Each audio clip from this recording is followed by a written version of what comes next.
네, 여러분 안녕하세요. 항상 즐겁고 행복한 SAT 강의하는 에릭쇼입니다. 오늘은 2025년 9월 13일 날 시행된 데이터 SAT 총평 강의를 시작해 보도록 하겠습니다. 자, 2025년 8월부터 우리 데이터 SAT가 한 단계 더 어려운 시험이 됐어요. 그래서 단어 수준도 물론 어려웠지만 지문과 그리고 선택지의 길이가 더 길어졌습니다.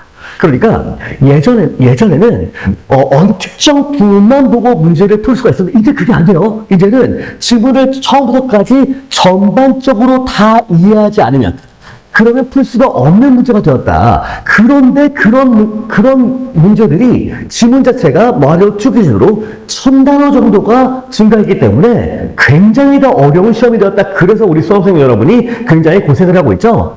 자, 그래서 뭐가 특히 더 강조되는 이 Reading Comprehension Ability가 훨씬 더 강조되는 그런 시험이 되었다라고 여러분 확인해 주시면 되겠습니다. 자, 마리오1에서는 1번부터 4번까지가 vocab 문제였고요. 5번이 main area 문제, 6번이 functional sentence 문제, 7번이 overall structure 문제, 8번, 9번은 comprehension 문제, 10번은 main area 문제, 11, 12번은 informational graphics 문제, 13번부터 15번까지가 logical completion 문제, 16번부터 21번 문제가 Standard English Conventions, 보통 우리가 grammar라고 부르는 문제입니다. 22번이 Logical Transition 문제, 그리고 23번부터 27번까지가 Student Note 문제로 구성이 되어 있었습니다.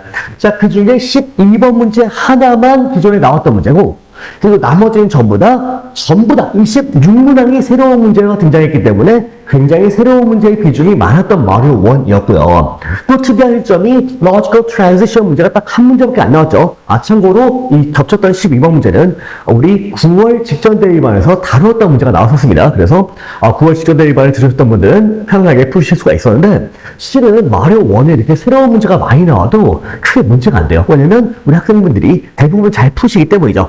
문제는 이제 마리오2인데요. 마리오2도 마찬가지로 1번부터 4번까지가 vocab 문제, 5번이 overall structure 문제, 6번이 main area 문제, 7번이 literature 문제, 8번은 comprehension, 9번은 informational graphics와 logical completion이 합쳐진 문제였죠.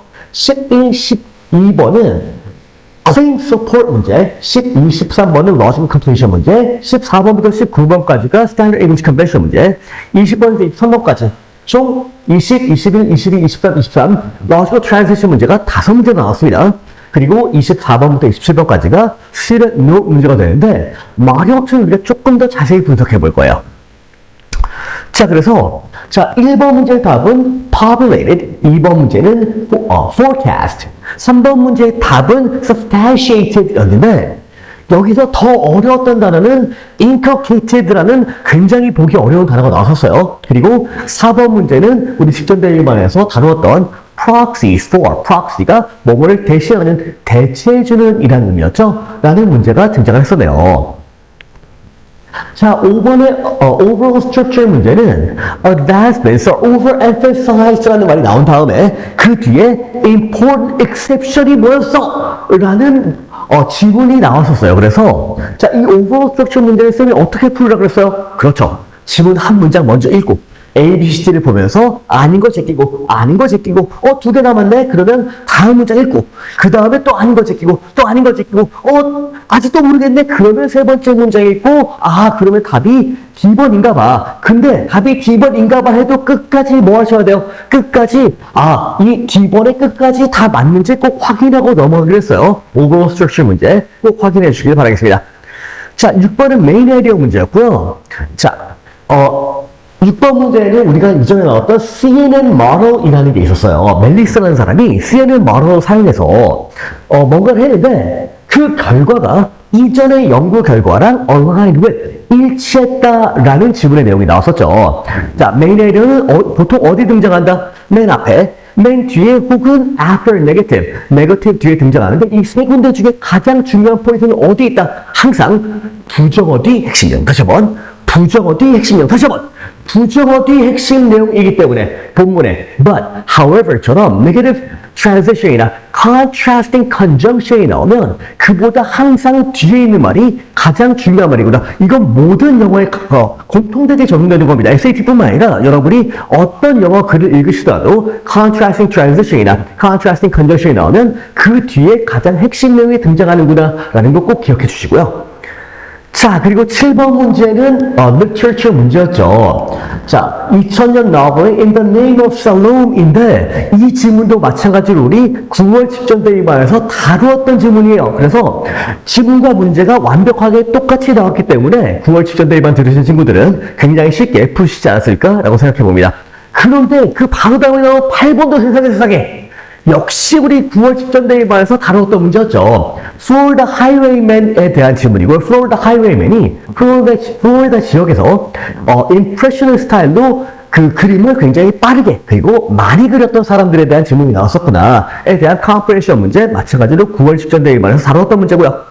그리고 두 번 문제는 Informational Graphics와 Logical Completion 문제가 함께 결합돼서 US Public Charity에 대한 차트가 나오고 그 charity가 어떤 폼을 파일해야 되는데 그 폼을 파일한 게 누구고 안 한 게 누구라는 질문이 나왔었습니다.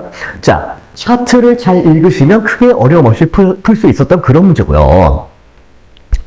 그 다음에 10번은 Claim Support 문제였죠. 10번 Claim Support 문제는 Hunter-Gatherer Population이 돌가하고 돈간 유역에서 어떻게 진행이 됐는지에 대한 주장이 나오고 그것을 지지하는 것은 혹은 지지하지 않는 것을 찾아주는 그런 문제였고요.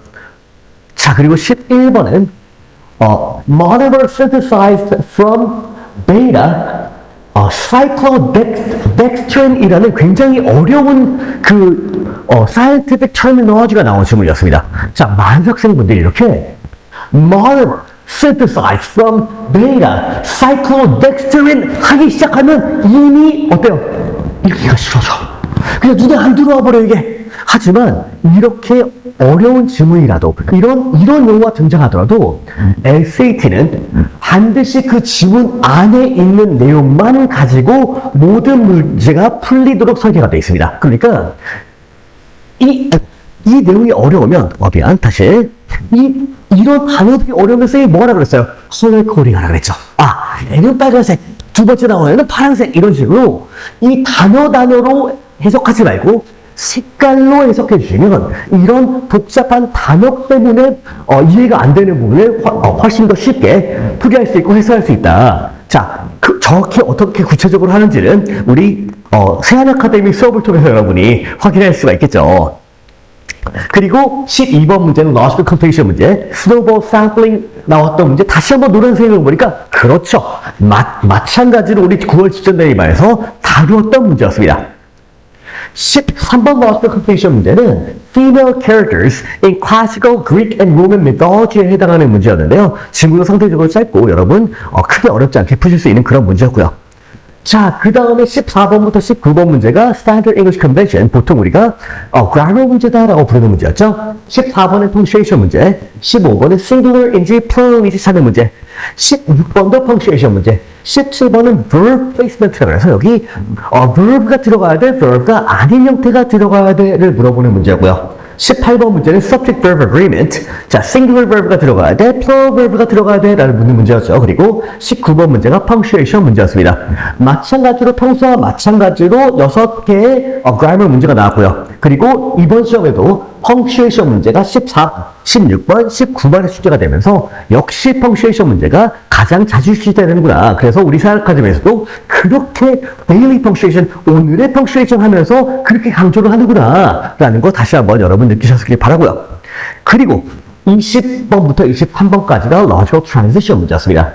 20번의 답은 of course, 당연히 21번은 accordingly, 그에 따라서. 그리고 잠깐만 22번, 23번이 또 노란색이네요. 우리 9월 직전 대입반에서 다뤘던 문제가 그대로 다시 나왔기 때문이죠. undermining this explanation, 그리고 ultimately가 왜 답이 되는지 우리 직전 대입반을 통해서 많은 분들이 확인하셨습니다. 그리고 24번부터 27번까지는 student note 문제였는데요. 쌤이 항상 강조하는데 student note 문제가 길어요. 지문도 길고 선택지도 깁니다. 그래서 많은 학생분들이 뭘 하네요? 지문을 안 봐. 지문을 안 본다고. 근데 간혹 가다가 어떤 함정에 숨겨져 있기 때문에 문제에서 요구하는 선택지가 완벽하게 들어가는 게 있는데 지문 내용이랑 달라. 이래서 오답으로 가는 경우가 생기죠. 반드시 내가 A번이 답인 것 같아도 본문에서 A번이 실제로 사실인지 사실이 아닌지를 꼭 우리는 확인하기로 했어요. 그렇죠? 그렇습니다. 자, 그렇기로 했고요. 자, 그리고 하늘과 마찬가지로 가장 중요한 포인트가 뭐예요? Must be able to comprehend the text. 자, 지문 자체가 어려워지고 있다 그랬죠? 단어 수준이 올라가고 있다 그랬죠?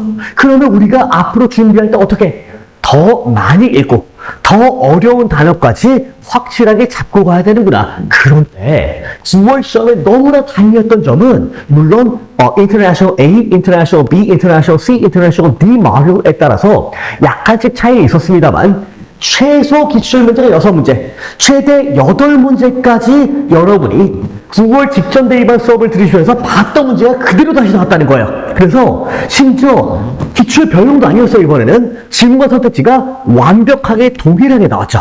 아, 여기서 아껴둔 시간을 가지고 어려운 문제를 얼마든지 공략할 수 있었다. 그래서 이제 갈수록 중요해지는 게 원리를 이해하는 거예요. 아, 해석이 이렇고 답이 이거예요 하고 넘어가시면 안 됩니다. 이 문제는 어떤 원리를 가지고 어떤 논리 과정을 가지기 때문에 왜 답이 A고 이 답을 어떤 식으로 본인이 혼자 풀 때 도출해낼 수 있는지까지 여러분이 이해하셔야 시험장 안에서 이 문제를 맞출 수가 있겠죠. 그리고 두 번째로 쌤이 매번 강조합니다. 가장 중요한 건 뭐라고요? 반복이라고요. 특히 어휘를 외우실 때, 이론을 들으실 때, 순번만 들어서 그게 다 기억날 수가 없어요.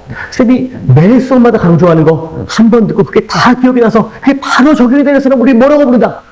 천재라고 부르기로 했어요. 그렇죠? 일반적인 사람들은 그게 안 되기 때문에 우리는 반복 또 반복을 해서 그걸 바로 툭 하면 툭 건드리면 그 이론이 나올 때까지 그때까지 반복을 해줘야 돼. 그리고 마지막으로 쌤이 가장 좋아하는 말 중에 하나죠.